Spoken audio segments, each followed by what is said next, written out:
Yo, comedy commentary community, you realize you're destroying a man for standing up for his wife, right? Instead of calling out the men telling Aakash to shut his wife up because they don't like what she has to say, you tormented his wife and blamed her for his failings. And then you all forced her to explain herself on Flagrant.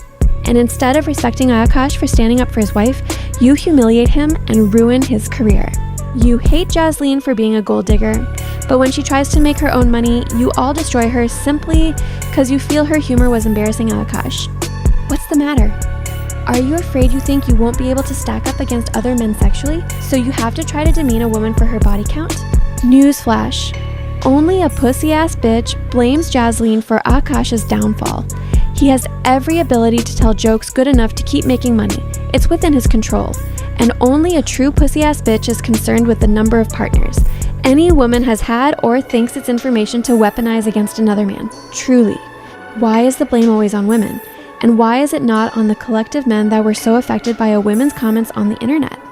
I'm talking to you, Too Lazy to Try and Podcast Cringe. The patriarchy has warped your brains so that you somehow think that a woman is responsible for how other men choose to see her husband, rather than pointing out the problem with the men who would reduce women in this way.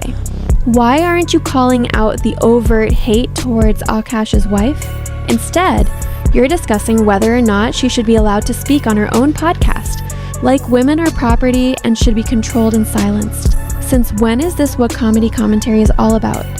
I thought we were trying to speak truth to power too, and this is not it, guys.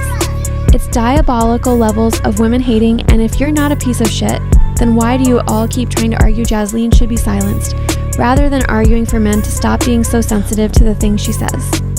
Comedy commentary channels think Jasleen is the villain, and they don't see that. They are the villains themselves because they still blame women for how men perceive other men, and not men for choosing to base another man's value on what a woman can do for that man.